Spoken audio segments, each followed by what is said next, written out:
Ladies and gentlemen, welcome back to our coverage of the 2017 North American Scouting Grounds. We've got all hands on deck for this segment because in just a few minutes, the first ever Scouting Grounds draft will take place, with each of the LCS organizations picking one player from this week's event for exclusive negotiation privileges. Because this is our first draft, the order was determined by random draw, with FlyQuest taking the #1 pick. But since the initial announcement, teams have already begun to buy, sell, and trade their draft positions, resulting in our current draft order, as you can see on your screen. Cloud9 have picks 1, 3, and 9, and Clutch Gaming has moved up to take pick 4 along with their original pick 6. And this is actually incredibly exciting, especially since, in my opinion, that it's Cloud9 doing it, because they've always had an eye for talent. Jack is always jumping on whatever he thinks is going to be really good. You think back to Cloud9 Tempest and Eclipse, Febivin, Odawamne. He got Jensen before he was even eligible to play. This guy is serious about growing talent that hasn't been completely in the spotlight yet. And I just love the draft as a whole. I mean, just coming from a huge traditional sports fan, every year I would watch my favorite sports, read up on all the players who might come, and see it transition into the actual LCS now is something that I can't wait for going to the future. This is a great first step, and there's so much potential here. Like you said, with Cloud9 investing heavily in the future of players in the past, continuing to be able to do so here, this is where winning traditions can start being grown. That's all right. And also, we have one of their members currently Yeah, I was here. about to say. I didn't mean it. I was about to say, when is he gonna say it? When is he gonna say it? No. All those great players, All those great except players. for He misses the mark Yeah. from time to time. Let's just say no. I'm just really excited to be out here. I know all the players that are being drafted pretty much. You see them in solo queue all the time. So I'm excited to see who Cloud9 picks, who I will probably get to play with potentially. So Do you have any inside information for us? You know exactly who they're going to pick? we'll see. Actually, I don't know. I don't know entirely either. So. Like, who would you want? Who impressed you today that you think would be really great on your academy team? Man, the games have been pretty hectic, but I don't know. There's a lot of players that could potentially be pretty good, but I don't have like one to. All right. So a storyline throughout camp just that I thought was really interesting was Cloud9 with their first pick in the Drake draft took the top laner League. They played a lot with him, and I was able to talk to Smoothie a little bit. He said he thought he looked pretty good. And then once the draft order was announced of this draft, they traded up and bought that spot so that they could get the first overall pick, which, you know, if you're reading the signals, seems like that they're very, very interested in this player. And that's why I think the Scouting Grounds already is such a tremendous success, because this is a player that C9 identified through actually working with him as someone they want to continue working with. And this is the future of talent growth in North America, and you're seeing it happen already in the first draft. Yeah, and since C9 is on the clock, and we'll get to that pick once they have it in, let's run down who they had for Scouting Grounds. They had League, Fnatic, Linsanity, Ashe, and Iron Pyrite. We know that League is someone that impressed. Who else in that roster do you think might have impressed you guys so far? I think Fnatic was the other one that stood out for a lot of people. Both those players are very young, and so you could see that C9 definitely had a priority on looking for lesser-known quantities in the sense that don't have a longer, challenger scene history. Yeah, and the fact that Fnatic, incredibly young player, 16 years old coming in, that's something that you can grow and kind of mold if you have the coaching staff to do so. And the other thing, too, is these are players that we're talking about that on a team that went 1 and 3 in their matches, right? And it may be somebody getting the first pick off of that Cloud team. Well, I think what's also interesting is that supposedly they were smashing scrims before. And That's what everyone said. Everyone always Actually, smashes. a similar thing happened last year where this team that was winning every single scrim just ended up losing every game. So I think that a lot of these games, when it's at a lower level of play, are usually kind of just, you know, whoever decides to show up that day. So it's not really hard. It's hard to say, like, even though Team Ocean won, it's hard to say, like, oh yeah, they're for sure going to be the best team with those players, because it's just such a big. Right. Yeah, because the game is so team focused, and this is about individuals. You're not drafting a whole team immediately, right? You're going for individuals, trying to find that diamond in the rough. And now you're looking at Cloud going, all right, they went 1 and 3, but they definitely may have seen something there that made them buy that first spot. Right, especially when the team is so young. I don't think it would be wise to look at like on-stage performance, after a week of practice and be like, oh, that's who that player is for sure. You want to base it more off of what you've seen after a week of scrims and how open they were to communication and criticism. Yeah, exactly. We basically today, for the viewers, you got the tip of the iceberg. There is so much underneath with people playing the scrims Monday, Tuesday, the interviews, and onward. Just they worked with League for so long. I would be surprised if he was not the first pick. So speaking with some of C9's management, got a chance to talk with Wes Rice, who will probably be the head coach of the academy team. He was looking for individual skill He was looking for players to adapt easily to changing situations in the game. But most importantly, he was looking for players that kept their head through the face of adversity. And I think with some adversity so far in the tournament, he got a good look at that. Yeah, I think that's something that is very important for a lot of people, is how they handle pressure, and not necessarily like, do you play as well under pressure? That's not really what I think people mean when they say keep a calm head necessarily. It's a lot about, did you tilt? Did your attitude change? Did your approach change? I think a lot of coaches or teams are just looking for players that are easily like molded into good players, not rather. I mean, individual skill is also important, but I think the most important thing, especially with Academy, and there's no true incentive to win Academy, they just want players that are able to listen and learn with the coaches and just become better players over time. So now, coming from the event last year, how do you feel like the draft might have been a little bit different for you? So you just finished getting off stage. You, in your case, had won it overall, and now you're sitting there waiting to have your name called. What are some of the thoughts you think might be going through a player's head? Well, I mean, it's hard to say because last year wasn't at all like what it is now, but I think that probably what's going through their heads is just, I hope that I get picked. Not really what order, they just want to get picked because, you know, then you get a chance to potentially sign with a team. So I would just be hoping that I'm picked. It doesn't matter really what order they're in. So, I mean, that's what's so exciting. Yeah. Like watching football drafts, you have everyone waiting. They get that phone call, and their whole family is around them cheering. Like, I can't wait for League to get to that moment where, like, you know, someone's sitting at home, like, with their whole family ready to pop off. All right, well, now it's time to head to the stage for our first pick with League Operations Representative Chris Greeley alongside Cloud9 Representative Owner Jack Etienne. There you see on the back wall the pick order and the silhouette of the futures for all of these players. Hopefully, 10 of them will have their lives changed here. Guys, take it away. Welcome to the first North American Scouting Grounds Draft. The first pick today belongs to Cloud9, acquired from FlyQuest. And with the first pick ever, Cloud9 selects League.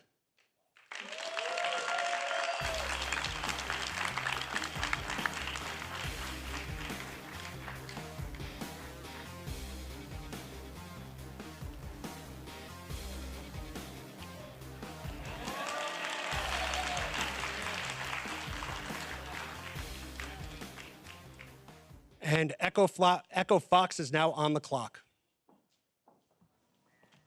All right, there you have it. The first pick ever. How appropriate is it? The first League of Legends player drafted is named League. League OP. League is good.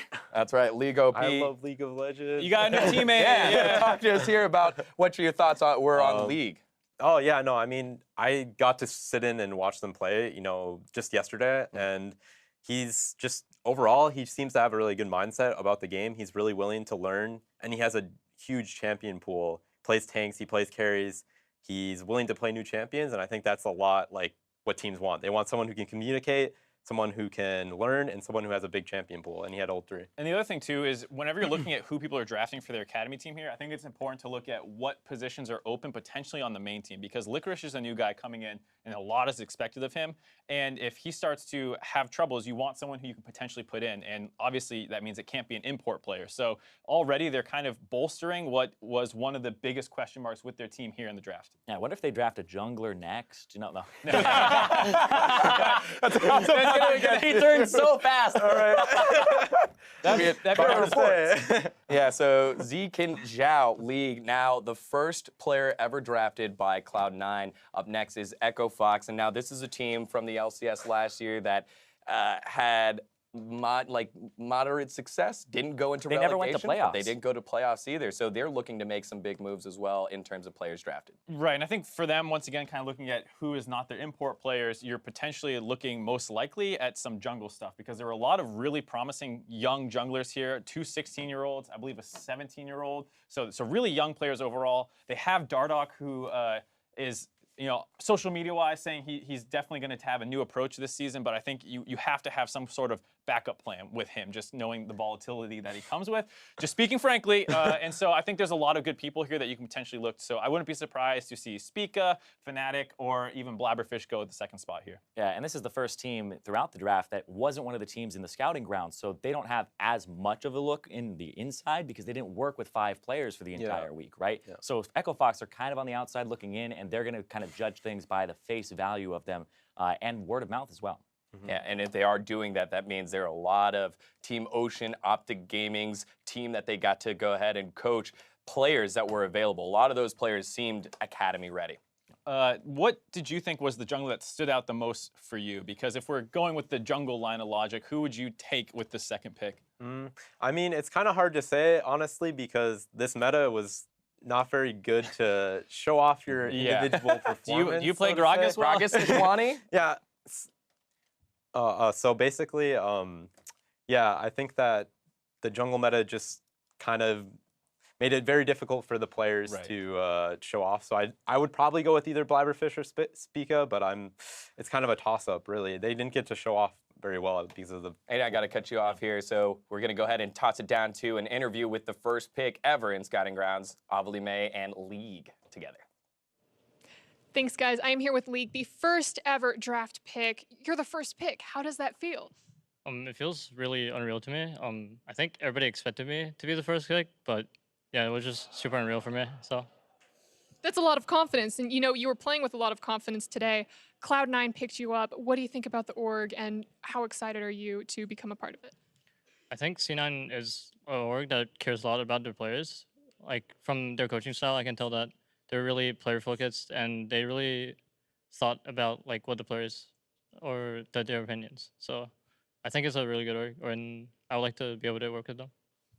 And what have you learned from this overall experience at Scouting Grounds? You were telling me you were a little bit excited beforehand. I learned so much about like just what it's like to be a pro player. I think before it was just me thinking, oh, I get to play video games, but like no, it's just there's way more than that to being a pro. So perfect. Well, congratulations again, and we're going to throw it back to our friends at the analyst desk. All right, thanks. It's great to hear from League, the first pick for Cloud9 in the top lane. And even in that interview, even when he was shaking Jack's hand, he just seemed very composed, like a veteran almost. I mean, it's a new experience, I think, for a lot of people. You don't know if you're supposed to be excited, if you're supposed to, go out and say some grandiose statement, and as well as the fact that just being a pro League player is probably new for him in that sense as well. Yeah, 17 years old, incredibly young, but a bright future ahead of him with Cloud9. Like I've said, they've brought up some great talent in the past and been able to recognize it, and they went all in on this. They bought that spot so nobody else could snatch League up. All right, the timer is done. Now it's time to head to the stage for the second pick, Chris Greeley, announcing alongside Echo Fox head coach Nick Anero-Smith. With the second pick of the 2017 North American Scouting Grounds Draft, Echo Fox selects Spica.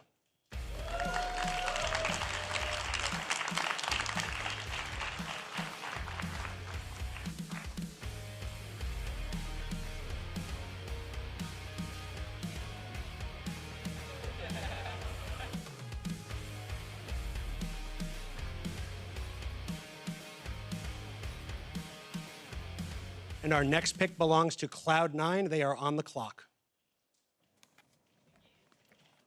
All right, thank you very much, Greeley. So Ming Spica Liu, and this is a guy that I really liked coming in because during the surveys, he was one of the few guys that when I asked what are your strengths, people pointed out something that was laning or mechanics, and understanding that they didn't have a lot of macro. He was one of the few guys that pointed out, I just want to come here and learn. And he's the second youngest player here, and it seemed like a lot of the teams didn't have a lot of information on him coming in. Yeah, 16 years old, plays a ton of Nidalee and Rek'Sai as well as the Ezreal, but did showcase a little bit behind the scenes that he's able to play some of those more meta junglers and still have an impact. He was the first pick overall for TSM in the Drake draft that happened earlier, and I think it makes sense for them to be looking at junglers. It's kind of following that same line of logic for why C9 was looking at top laners early on with Licorice. They just brought on Mike Young for TSM, so they're trying to figure out who's potentially the best jungler that they can get their hands on at this event. Spica was the guy they looked at. Yeah, so basically, how I was going on earlier about the Gragas Sejuani Jarvan combo. I mean, I heard from some people earlier that he was just doing extremely well in the games before the tournament started. So he was playing Nidalee, he's playing carry champs, and just absolutely destroying the enemy junglers. So I think that was probably what Echo Fox had heard from people, and they decided to go with him. Yeah, he started pulling bans constantly. Nidalee blue side bans. We saw Ezreal banned against him constantly. I saw games where he would go bottom level 3 and they would get turret because he was playing Ezreal and they would just siege, and they didn't know what to do about it. So he's definitely a player who takes a proactive role and loves those carry champions. And I think it's something that's interesting too because he's so young, you can start molding him right away. If you look at like his past 100 games champions, it's Nidalee, Rek'Sai, Ezreal, Lee Sin, the dude loves to be aggressive. But when you get to competitive, you got to learn to be a bit of a control jungler at different points. So I think that's something that you want to start imparting on someone right away. Yeah, and I think just in general, it's easier to make a carry player, learn the tank champion as opposed to a tank-only player learn the carry champion. Right. So I think as a team, it's easier to pick up a carry player because that's usually the harder style to learn. So with Spica gone, who do you think is the next jungler that's off the board? It seems like it would be Blabber, right? I think that's an easy one to look at. I think Fnatic is someone else who picked up a lot of praise over the course of this event as well. So one of those two. Blabberfish was someone that the coach who was working with him, or the manager who was working with him, said that he would be LCS ready in a year, which is something that's very good to hear if you're potentially looking at draft picks. But it's strange because it's Optic that sold their spot to Cloud9 here, and Optic were the ones who had a full team. Optic just trusting in the fact that they can scout and grow talent, proving this event, their victory wasn't a fluke, and that they'd be able to do it in the future instead of having to draft. All right, let's head on down with Avali May. It's the second pick of the draft, Spica. Hey guys, I am here with Spica, the first jungle pick of our draft, and you just got picked up by Echo Fox. What are your thoughts and feelings on that? I'm really excited to get picked up by Echo Fox. They're like a great org, and I think Rick Fox is a great owner. I've heard a lot of good things about him and how he cares about his players. Now, you're one of the youngest players here, only 16, right? What have you learned from this overall experience? Well, I think the biggest takeaway from this scouting ground event is like how to play as a team and not just play by yourself. You gotta sacrifice for your team. Gotta pick like unconventional picks, or just play to the meta. To benefit your team, and not just play for yourself. Wonderful. Well, thank you so much for this interview, and we're going to throw it back over to our friends at the desk. Thank you very much, friend on the ground, Avali May. So now, Cloud9 back on the board, number 3, their second pick. They already have their top laner. We think they have their jungler here. No, they definitely have their jungler here. Oh my God. Where else are we? I thank you for Sure taking they're the not chops. going to You're draft doing a good. jungler? Doing good. Pile it on. Who's next, Mark? You gotta take a stab. Now I see why you guys wanted me here. You just want to take pot We need shots a at me. punching Absolutely, bag. absolutely. That's where it is. So where do you think Cloud9 might be looking there, Mark? I think we are going to have to see a Blaze Olive come up next. He was a player that went first overall in the Drake draft that happened. He was someone that is highly touted coming in. I actually had a chance to work with him a little bit during his challenger time on Nova. I sat in on a couple scrim sets, and he has a great attitude. He is mechanically very strong, so I think he is someone that the entire, at Academy teams were looking for. It was just about need over value, and I think this is when you might see Cloud9 go for more value. It's interesting because you bring up a Blaze Olive, and his overall performance was actually quite good during laning phases, and then he does take a lot of those risks later on. If I'm looking at a mid laner, I may take a risk with somebody like Palafox because he actually was performing every single game. He would go down in CS, but he knew how to play from behind, which I actually value very highly. But I thought he also was a good playmaker too. Yeah, and I think it's important to know with Palafox too, he has 0 competitive experience, while it's a risk. people like Ablaze, Lin, and even I think Julian to some extent have had times on teams, real teams, and he's just completely just out of the blue, and he's been playing really well. So I think that's something to factor in. All right, well, the pick is in. It's time to head down stage toward our third pick of the draft. It's Jack Etienne returning to the stage. With the third pick of the North American Scouting Grounds draft, Cloud9, who acquired the pick from Optic, selects Ashe.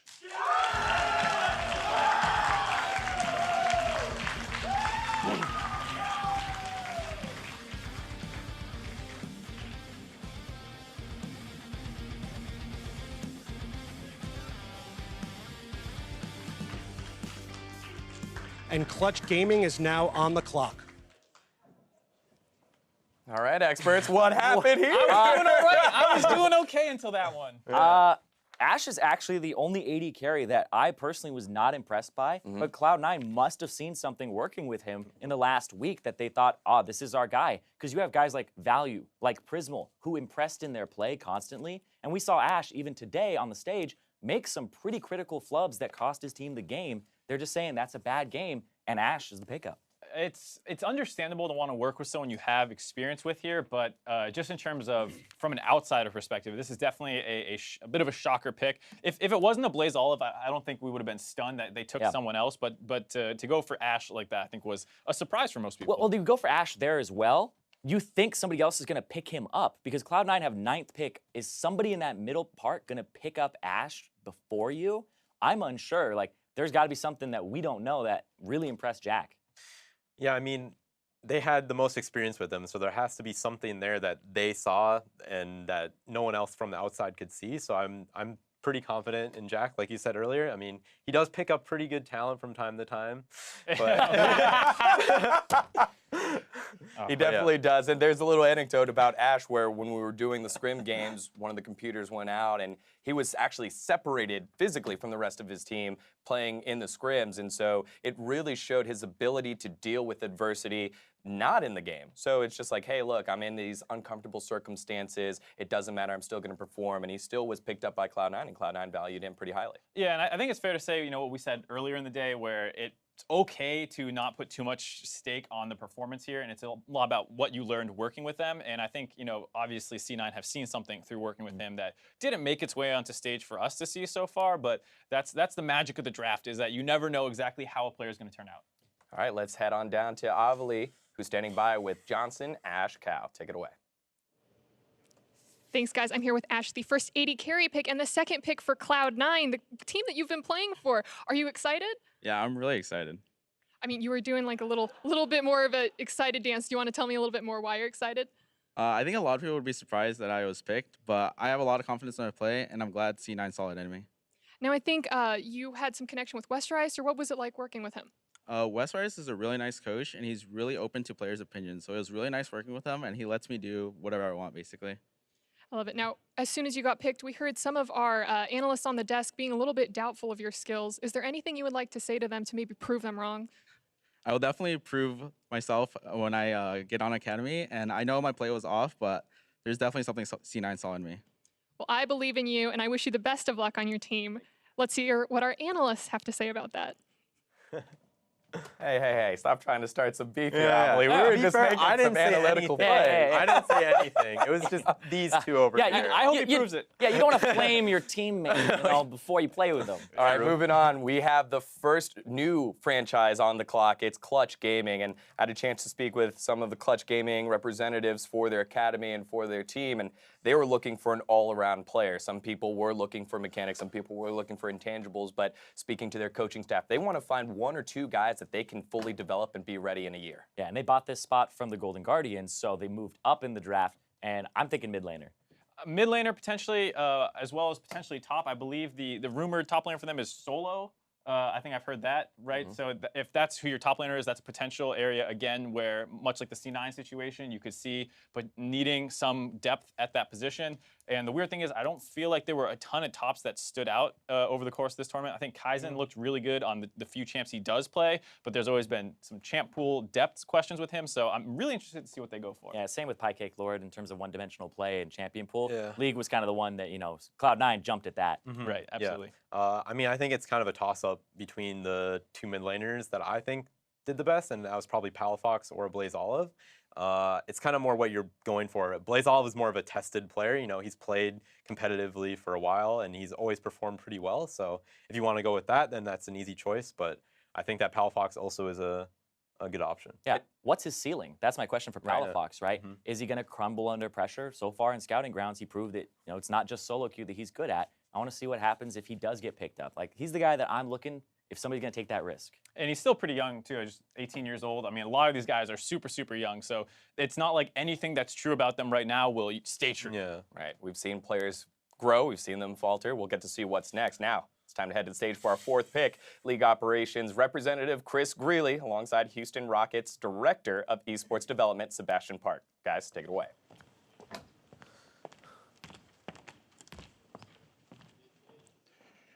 And with the fourth pick of the North American Scouting Grounds draft, Clutch Gaming, having acquired the pick from the Golden Guardians, selects Vulcan.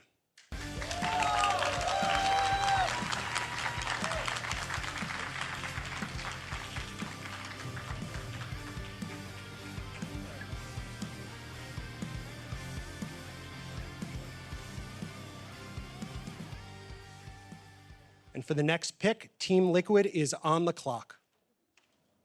I just gotta say, and this is a draft tradition. No flame at Chris Greeley, but in every sport, when the commissioner comes up, you're supposed to boo them. and we haven't had any of that. So What are you doing to Chris? I'm not doing He's it. a I'm nice just saying, guy. like, A well-mannered we're not real. man. We're not Yeah, real well-mannered. sports. We're not real Don't sports. start until- that on this desk. I Don't will do not that. let Avali do that to us. I will not let you do that to Mr. Greeley. He's a stand-up individual. So that pick there, Vulcan, the #1 support that was taken and the #1 pick in terms of Optic Gaming. That was their 4th pick overall, and we were all impressed with him. And he won player of the game or player of the series in their match today. I think in terms of maybe individual player standout, he might have been the best at the entire event. And I think that's probably a bit of oversight on us to not mention his name at all. And that's a position where they have someone pretty good already in Hakuho. And that's a huge pickup as well if this is some growth you can make. Yeah, and like this guy's crazy. Like what I heard about him, he's 18 years old. He's been playing the game since he's been 11. I don't remember what I was doing at 11. I was probably picking boogers or something, but this guy picked up League of Legends and he is super good. He's already won DreamHack Montreal. He's been to a tournament. He's played alongside Zag, who was here earlier and talked about that. This guy does have some experience behind him, and like you said, he's been a standout. It's hard to kind of be like, why did that kind of miss us? Like, Yeah, right? I think it's just because supports, you gotta talk Yeah, about the mid laner. under the radar. Yeah, no. Mid lane. Support laner. I also think it's important to note too that NA kind of does lack the native support talent as well in general. I mean, there's other roles as well, but I think that in terms of up-and-comers, he's definitely the one that stands out the most to me and obviously to them. So He was mild-mannered, very polite when we had the opportunity to chat earlier in the week. And, I remember before they had the interviews for all the players with the teams, he was super nervous. And I said, just be yourself. And I definitely think that he did that, and he was able to lock in a spot here with Clutch Gaming. Yeah, he compared himself to Ole as his closest, counterpart in the LCS. And I think what we saw today was pretty close. He had some huge recon engages, was able to set his team up for a lot of success. And the thing is that he's very vocal as well. And you saw that not only did he find good opportunities to set plays up, but his team was always right behind him, ready to go, because he's clearly communicating his thought process. All right, well, let's send it down to Avli with Clutch Gaming's first ever pick, Felipe Vulcan Laflamme. Take it away. Hey guys, I am here with the first support pick, Vulcan, for Clutch Gaming, a new organization. What are your thoughts on them? Are you excited? I'm really excited to be part of a new org like that. Obviously, they're like unproven, but I'll be happy to grow with the team and hopefully like maybe be a face of Clutch Gaming in the future. We'll have to see. Now, you were also player of the series in your last game. Did you think your skills really made you stand out right there? I feel like I didn't play as well as I could have in that series, especially the Baron player first game reminds me. Just walking in and dying while we're getting bot towers, but just a small mistake. I don't think it's that much of a big deal. Apart from that, I think I played pretty well most of the week. Yeah. Now, the last thing I wanted to bring up was, I believe over social media, you said that Ole was your favorite player. He saw this and he gave you his blessing. How did that affect you in your play this weekend? Oh, just having all his blessing just means I'm gonna play 10 times better. So thanks to him, I couldn't have done it without him, obviously. Perfect. Well, maybe one day you'll be playing against him. Thank you so much for this interview, and we're going to head back over to our guys at the desk. Thank you very much, Avli, and congratulations once again to Vulcan for being the first pick for Clutch Gaming. Now, team that you have some history with, Team Liquid, now on the clock. Mark, where do you think they're going? It's weird to try and speculate just because their roster on paper is so stacked. So you're not like looking for a potential replacement. Arguably, you're probably your not 17th player. Grab another jungler, collect them all. Yeah, they have so many players already. Supposedly, they already have such a great starting lineup. It's tough to say, and I think they're just going to go for some value pick. So maybe they take value. He was someone who we think stood out a fair amount. Ablaze Olive is still up, so you're looking to probably grab someone who just impressed you from the outside because Team Liquid was not here working with anyone. I also think it's a fantastic opportunity for whichever player gets drafted to work under the roster of Team Liquid. If your value gets picked up, he's underneath double lift. It's like, that's got to feel really great to have that type of tutelage on the main NALCS roster.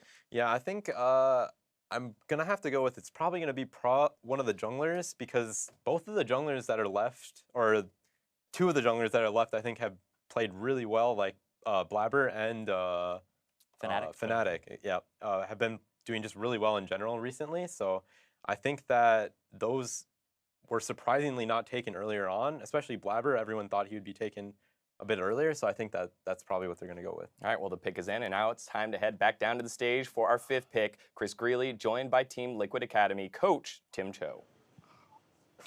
First of all, I appreciate the audience not booing me as the analyst desk has suggested. With the fifth pick of the North American Scouting Ground Draft, Team Liquid has selected Value.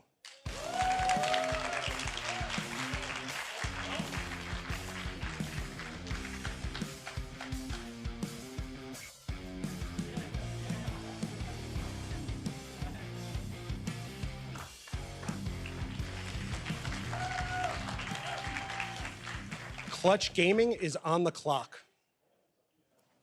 All right, there it is. Look into your crystal ball. Tell us the future. Thank you very much, Mark. Value getting picked up and will be under the tutelage of Doublelift. Yeah, you saw how happy he looked. He seemed like maybe the happiest guy we've seen. I know. So far, brimming with happiness. And I think it's a good pick. We talked about how he impressed a lot. He's 20 years old, which doesn't sound old, but in reference to Scouting Ground is actually probably on the top half of people's ages. Yeah. But he's going to have a lot of room to grow just with the TL organization. I know they always get a lot of flack for their player turnover rate, you could say, but they do have a lot of good players go through their doors and who go on to have really successful careers. So he's going to have a good chance here. I'm surprised you didn't say analysts too. Yeah, so those guys are all right. I mean, you ended up all right. So yeah, I think it's good. But Value, he was somebody who came in and it was like, we kind of didn't know what this guy was going to be like when he arrived, and he ended up being one of the best AD carries here, drafted as the first AD carry, and this guy was taken 8th overall in the Drake draft. So he actually did fall down quite a bit before he was picked up by a team, even at the start.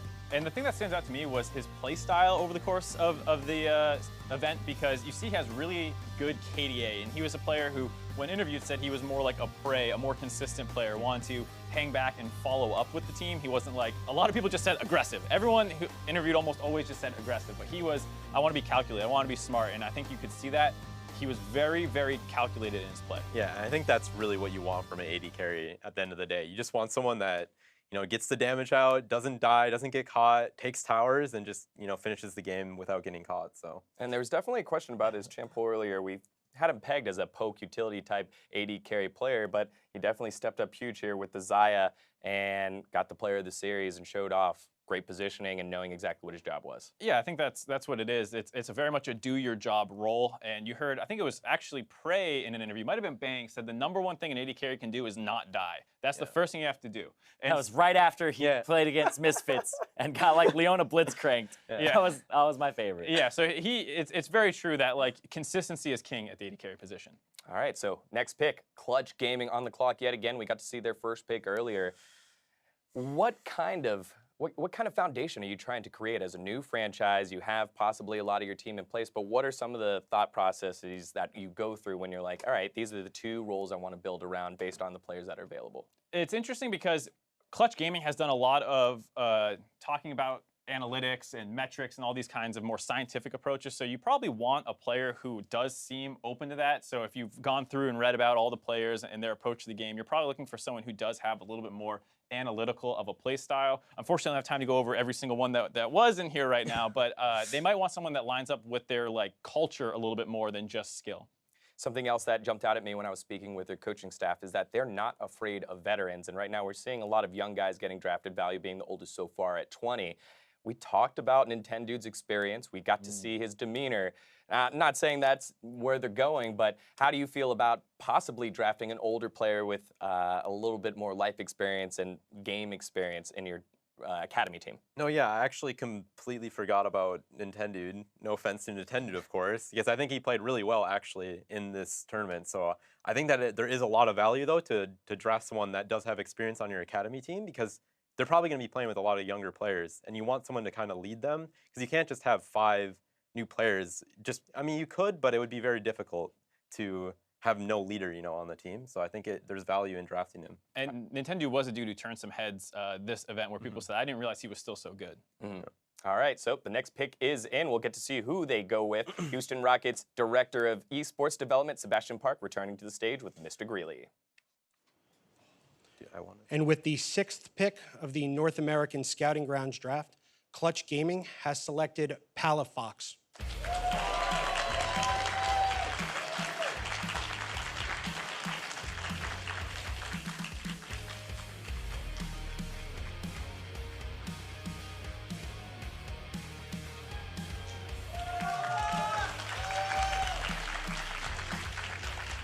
TSM is now on the clock.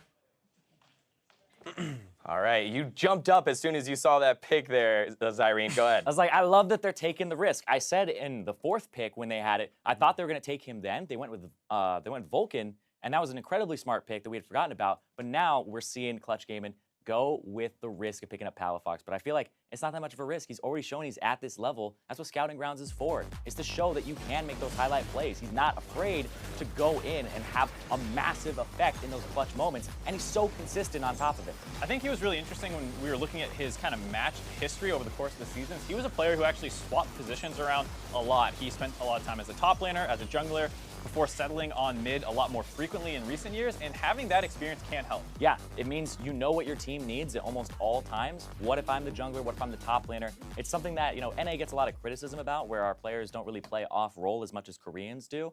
And I think that this guy is a great example of good game sense, mechanics, and understands the whole map. No, yeah, I actually got a chance to work with him on just a fun team over off-season, and I think that he has the exact mindset that a lot of teams are looking for, and that's just being super open, is always asking me, like, what could I have done better here? What could I have done better there? And that's stuff that, as a jungler or as any type of player or coach, you want to hear all the time. And let's talk about his position here. Taken 6th in the draft, first overall mid laner picked up, was dead last, was 20th in the Drake draft. He was the overlooked person. Mr. Irrelevant this year. Exactly. Oh, yeah. And I think he's a testament to why it is important to have Scouting Grounds, because coming in, he was the highest rated mid laner, and mid lane pool was the pool that everyone had talked about. There was a lot of talent there. We had kind of known values and known quantities, but although he was the highest rated, during that whole Scouting Grounds process, he slipped all the way to the last pick. Yeah, this is what Scouting Grounds is pretty much about, because if I'm looking out there for talent, I'm going to go for a Blaze Olive because I've seen him before, because he's that mid laner I think is right at that top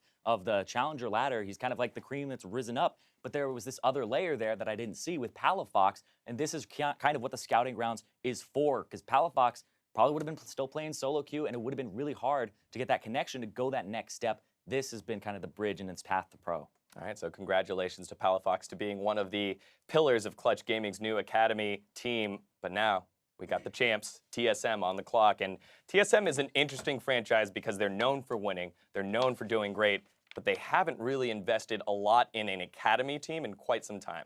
They seem like they're pretty open to the idea of substitutes on a roster, and that's why they had Mr. Rallis all last year. So I don't think the idea of having depth is anything too foreign to them, but like you said, an academy team is. And with Mike Young, we talked about it a little bit before, being one of the guys that they scouted his position the most with their first pick going to Spica. He's already been drafted. And now there's a couple other really good junglers that we felt like over the course of the tournament. It was a tough meta to show it necessarily, but a lot of these guys are really young and really hungry. Yep. Let's run down their roster one more time. So first pick for their team was Spica, then it was Julian, Piecake Lord, T-Sum, and Noah Most. And it does seem like teams that have drafted their individuals on their Drake team seems to go with them. They got to see the insides. They got to see how their brain works. If we're looking at that with Julian, Noah Most, T-Sum, and Piecake Lord, are there any of those names that jump out, or are you looking elsewhere? Yeah, so that's kind of the question, right? Like, do they go branch out for a jungler that they think they might need, or do they stick with the familiar, someone they've worked with? If they're sticking with someone they work with, maybe Piecake Lord. He did show some good split pushing over the course of this week. Haunter is a pretty powerful playmaker himself, so that would be someone that would be really nice to learn under for a new player. Yeah, I think that the TPs, when I listen to the comms, it's usually Piecake Lord on top of his stuff, but then it's like, you're playing solo queue basically. How hard is it to actually communicate when you need to crash in? And I think that in a team environment with somebody like Haunter, I think you'll learn a lot if he gets picked up. After speaking with Parth and TSM, they are looking for a player for long-term growth, and they're not afraid of picking up some veterans. So let's head down to the stage for the 7th pick with League Operations Representative, Mr. Chris Greeley, alongside TSM General Manager Parth Nadu. And with the 7th pick of the North American Scouting Grounds Draft, TSM has selected Ablaze.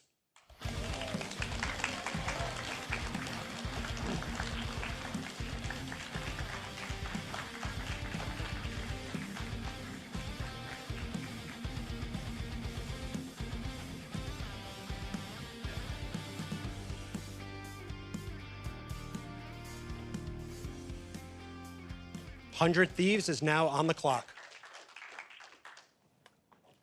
All right, so it is a Blaze Olive. Everyone's relatively consensus #1 player going into the draft, probably going into Scouting Grounds as a whole, falling all the way to number 7 here for TSM. It's a little surprising because, there was another mid pick ahead of them. I really wonder what TSM would have taken if someone else had gone ahead and taken a Blaze earlier on, because Clutch Gaming easily could have taken him there. Does TSM then take Palafox, or do they change up from that position? That's why I love the draft. Is there's so much mind games and interplay going on between the teams. Yeah, I feel like being under Bjergsen, though, is kind of like a blessing. Yeah. If you're going to learn from somebody, you learn from Bjergsen in NA. Sure. And also, it's a mid laner that, is not an import. And there's been so many issues in North America where it's like, who can actually hold up against all these import mids? Like, Pobelter's kind of the one that sticks out. Other than that, it's like, you got to import. And if they're able to grow somebody like a Blaze Olive into somebody who can contest mid laners from other regions, then he could be a really fantastic talent. No, yeah, I think it's really good to see the mid laners getting drafted, in the top 10, because, NA is kind of known for, NA mid, blah, blah, blah. There's not many NA mids in general. So I think it's really good to see that these players get a chance to prove themselves on academy teams, and hopefully in the future, we won't be the laughingstock of mid lane. Yeah. Well, it's the kind of, competition breeds skill, and so we import all these players, and then, a couple of years from now, we have the best NAs in the world, and mid laners in the world. As you guys were touching on, it's always interesting to see once a couple of the draft picks go through, are you drafting for need or are you drafting for value? And Blaze Olive falling all the way down there, and you guys touched on it, he's been a player that's been around, possibly worried about maybe hitting his ceiling, but I like to point to other NA LCS players that have had time to grow. An Apollo who's been around since 2014. A Hakuo has grown into, those two growing into one of the best bot lanes in NA. And then Pobelter as well. You see the value that Pobelter brings to that team in, well, I guess it was CLG, then Immortals, and now with Team Liquid. A growing mid lane talent, if he's given time, might be able to grow.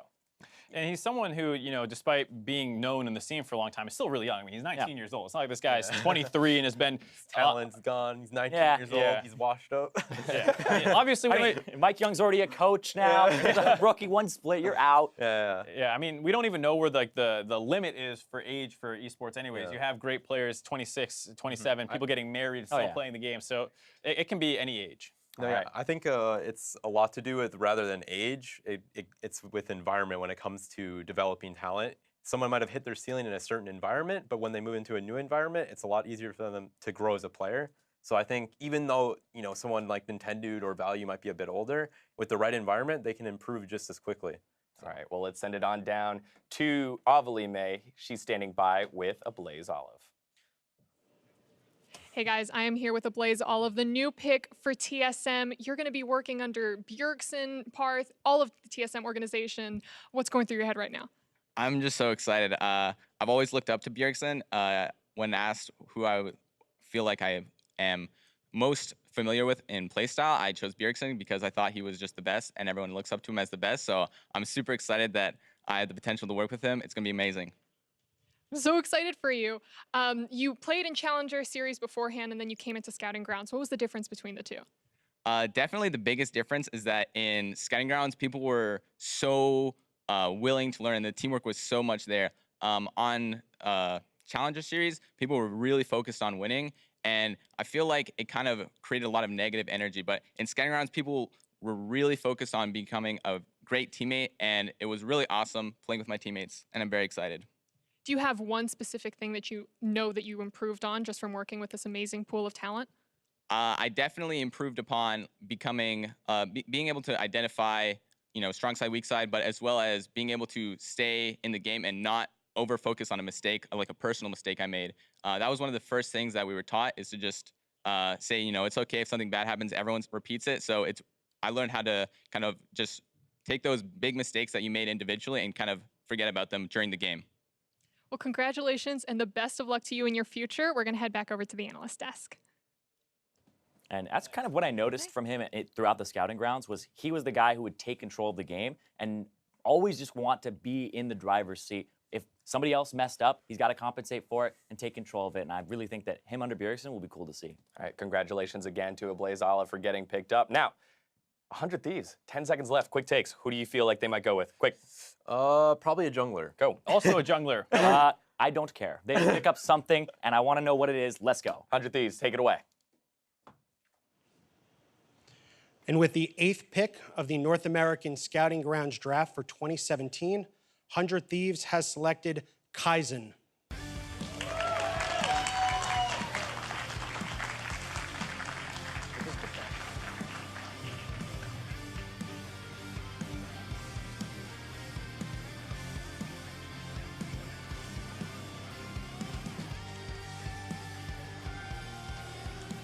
Cloud9 is once again on the clock. We'll get a jungler right one of these days. Yeah, I'm just gonna keep saying jungler, honestly. Yeah, I you mean, might. You have to be right. Actually. So Kaizen getting picked up here. Again, I'm sorry about that, 100 Thieves. He was with Academy Director of 100 Thieves, Joseph Jang. Okay, so Kaizen, the one getting picked here and building around the top side. Max Waldo. Max Waldo, the solo queue. We had worries about his champ pool. We saw his Jace. The Jace drew a ban, then he pulled out Shen, which is his second champion that we know he's very proficient on. But there were questions about that going into the tournament. Right. I mean, when you look at, we had the stats for everyone's last 100 played champions. A lot of people had relatively deep champion pools, 7, 10 champions played. He had 4, and one of them had 1 game on it in Graga. So he's basically played 3 champions in his last 100 games. When he's on those champs, he looks fantastic. And it's a little hard to evaluate him outside that because the games that we were able to watch as a broadcast, we saw his games on his best champions. And he looks fantastic on those. So I can understand going for him here. Yeah, I do actually want to see what happens with him in the future because talking to some of the Optic guys, he was actually the one that was least talked about in terms of interviews about, I don't know if he would actually get drafted because they thought that, his attitude and self-awareness wasn't really as high as it should be. And I'm curious to know what he's going to turn out like. And if 100 Thieves saw something that, they're like, oh, that's easy to fix. Well, so that's the interesting thing and why being a part of the scouting grounds is really important because Optic had a chance to work with him. And maybe they realized he, like you said, maybe has a higher opinion of himself. Took a lot of work, yeah. Yeah, it takes a lot of work to improve upon. And from the outside, you watch those 2 games and you say, he played great in the finals. And so you might not understand the full picture behind him.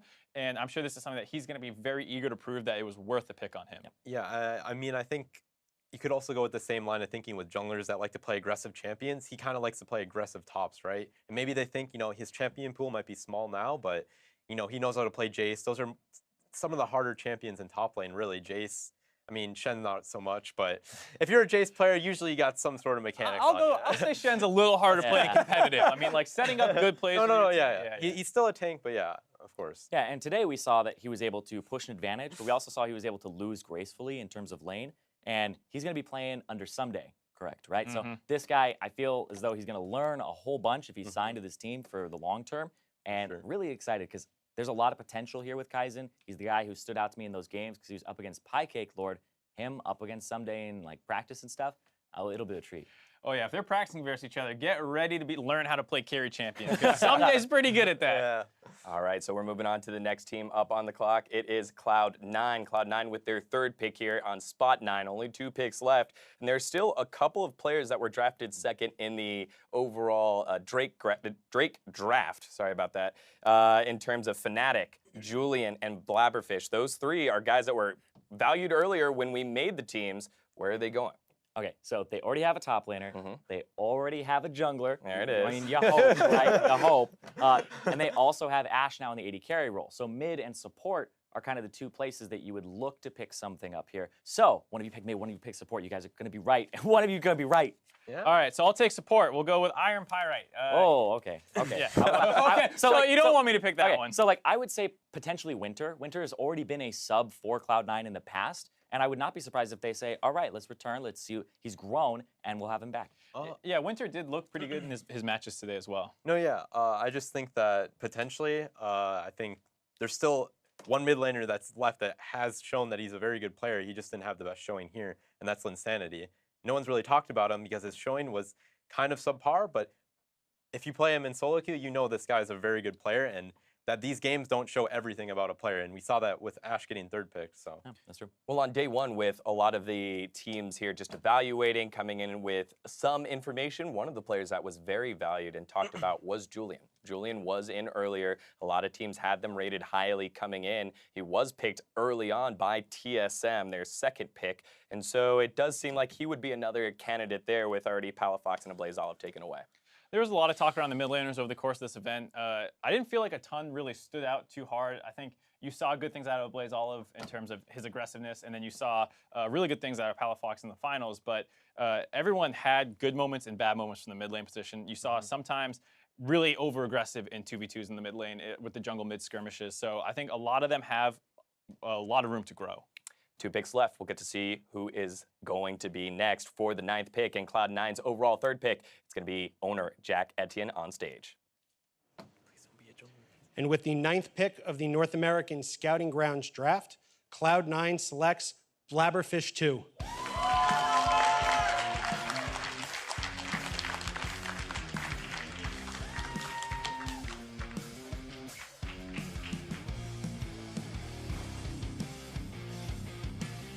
CLG is now on the clock for our last pick. Oh, buddy. Man. I hope you guys The like one reality time I didn't TV. guess it was Yeah, going to be a jungler. I was only joking before. Well, you have to look at it. Maybe I can make him into my protege. Maybe that's what Jack's thinking. I mean, it has to be it, right? No. Yeah, double jungle. So C9 going with, well, we can talk about it in terms of just draft strategy. C9 going with one of the best players still available. And because you draft someone, it doesn't mean that they're going to sign. You have the exclusivity right. We've seen all these draft picks getting wheeled and dealed. This might be an opportunity for that as well. Right, so the exclusivity right thing working so that you have 21 days to sign that player, after which if you don't reach an agreement, they're back on the open market. C9 moved up very aggressively for two of their most wanted players. Maybe who knows what's going on behind the scenes. That's one of the coolest things about the draft is there's like the war room situation where everyone's shuffling papers around trying to call people, and it could have been a situation where they just didn't have anywhere to go with the pick. Maybe no one wanted it, and they just took Blabberfish because he was one of the highest value players left. Exactly. I was like, he should know what's going on behind the scenes, right? Like, He's on the war room out of the war room. He went out of the war room and right into the war zone. Well, I mean, I think from my perspective is the way that you're looking at it, Blabberfish, once again, one of those players like Lin that is a very good player. He just didn't have an outstanding performance at Scouting Grounds, but that does not mean that he's not a good player at all. I don't think the meta fitted him very well. He's a very aggressive player. He's playing Gragas every game. Yeah, exactly. It's going to be difficult to look good in that way. So I think that's what they're going for there. Yeah, 17 years old, and Optic got a quote from their management, LCS ready in a year. And that's something you can bank on there. He's got a good game sense. He's got a really good sense of how to, approach a team play as well. And he's communicative, and he's self-aware of his weaknesses. That's one of the big things that I think a lot of players don't have, because I read these player profiles, and they're like, I'm aggressive. And then you watch them play, and it's like, no, you're not. Yeah, you're aggressive in the wrong way. Exactly. Sometimes too. For sure. I went through and there's a whole team of players who every single one said aggressive, and it's like that's probably not true. You're aggressive in solo queue because that's how you win games in solo queue. But when it comes to competitive, you got to learn how to play your champion, how to play your matchup, how to play your role. Well, he did have the big time Baron steal in our matches today. So congrats to Blabberfish to head on over to Cloud9.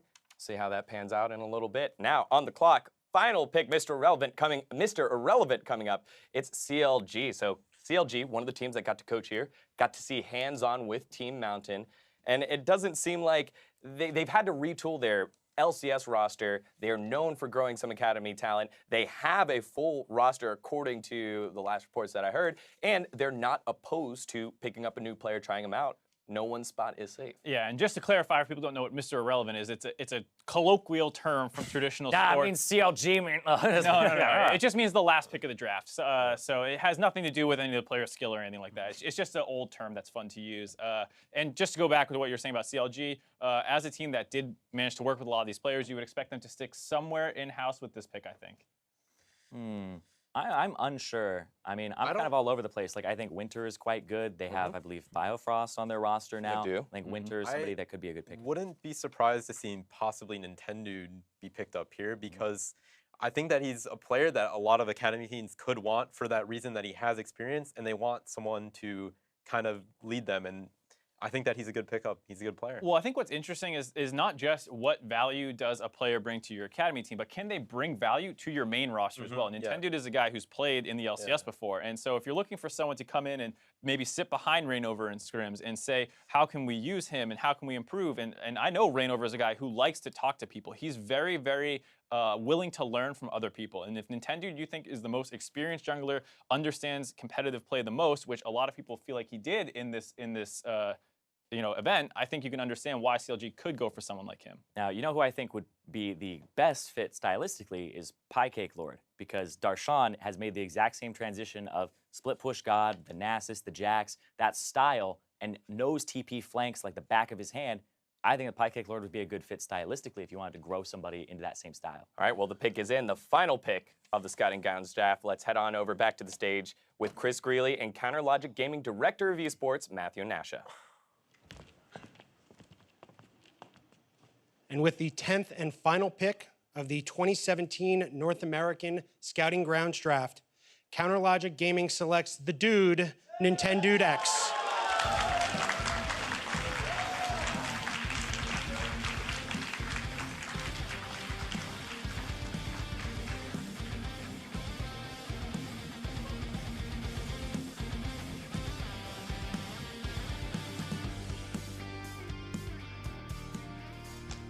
That concludes the draft. Thank you.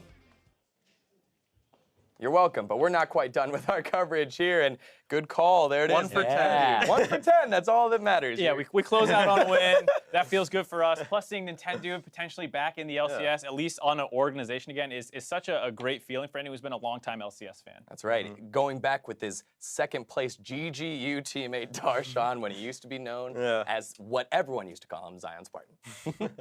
Yeah, and like we were saying, this is a really interesting pickup because we can talk about veteran leadership on an academy team. He'll be useful there. And if he actually does start working with Rainover and the two of them bounce ideas off of each other, that's something where CLG did work with Nintendo at this event. So they might know that, hey, this is a guy that we can actually use in a very useful way over the course of the season.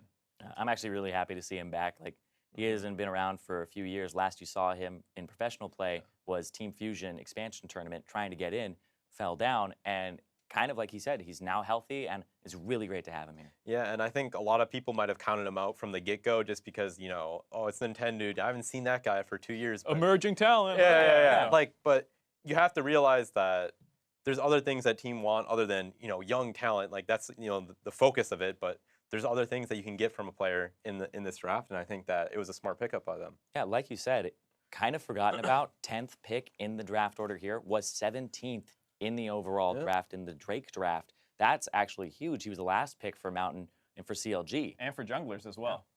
That's surprising that. Actually, we got to give props to Avali for just picking out whoever in the interview ends up picking up Nintendo, and we get to see a lot of the insight on what he did bring.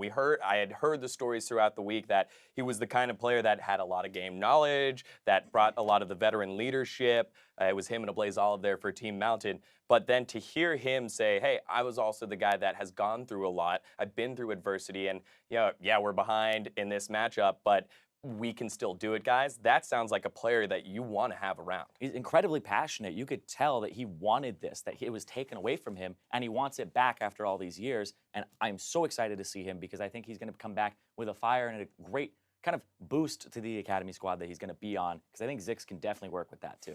Well, one interview is good, twice is just as nice. Let's send it down to Avali with Nintendo. Hey guys, I am here with yet another interview with Nintendo. You are our last pick in the draft. Were you nervous at all? Yeah, I was nervous. I wasn't expecting to get drafted, and for me, it was like kind of understandable. A lot of young guys here, but I'm happy I did. I mean, I'm thrilled to have another shot at this, and I couldn't be happier. How does it feel wearing the CLG hat right now? I mean, you've played against them before in the past. I worked with CLG all week, and I've been wearing the hat all week, just kind of like, oh, for scouting grounds, and I played against them a lot earlier in my career, and did I think I'd end up on CLG at the beginning of the week? Hell no, but I couldn't ask for anything better right now. This is amazing. Well, you said so yourself. This is another shot for you to make it into the pro scene.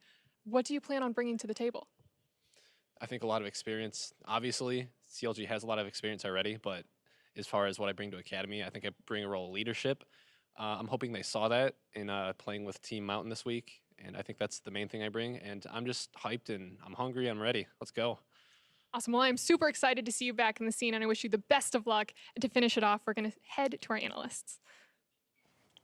Thank you very much, Avali. And there it is, guys. Draft overall thoughts immediately. What are your quick takeaways? First takeaway is, like, I love the draft. It's so much fun. I was super happy to be a part of this. It's like a historic moment for LoL esports. I mean, this is going to keep happening hopefully every year. So I am just thrilled to be a part of it, and I'm sure a lot of the players were too. Yeah, I mean, it's got to be nerve-wracking being out there in the crowd. And also the people who didn't get drafted still have opportunities, because I'm looking at, Fnatic, Piecake Lord, Prismal, Winter. There's academy spots open. The draft isn't the end of the world if you didn't get picked up. But for the guys who did, man, you got to be happy, especially with some of the people who got picked up by certain orgs too.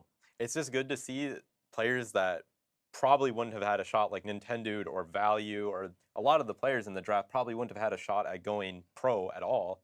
And it's just good to see how happy they are when they do get that shot. So. Yeah, and like Zyrene was saying, this isn't the end of the road for players who didn't get drafted. There's still a ton of spots open for academy teams. You can expect to see a lot of these guys again later on in the academy play that's going to be happening over the course of the LCS season. I think my biggest takeaway is Optic Gaming's ability to draft and to coach up talent. In this situation, they had 4 of their 5 players picked up, all relatively early in Vulcan, Palafox, Blabberfish, and Kaizen.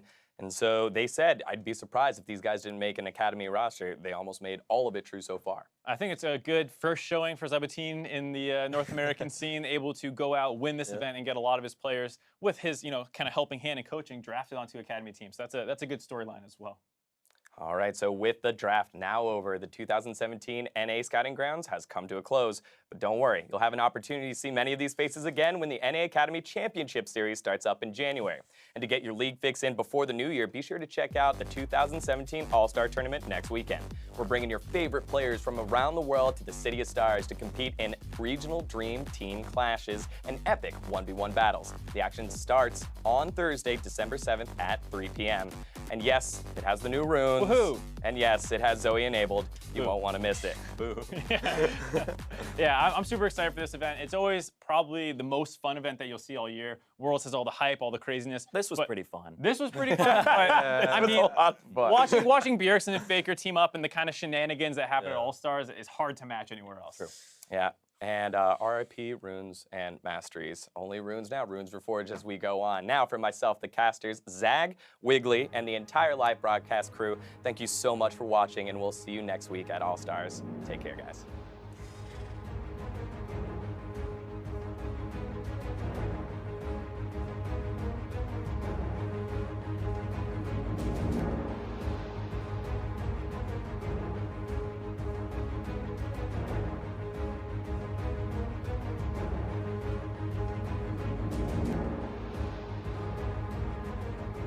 Hello, League fans, and welcome to the 2017 North American Scouting Grounds. We're coming to you live from our studios in Los Angeles, where the best players from solo queue will battle for glory on the LCS stage and garner the attention of professional teams.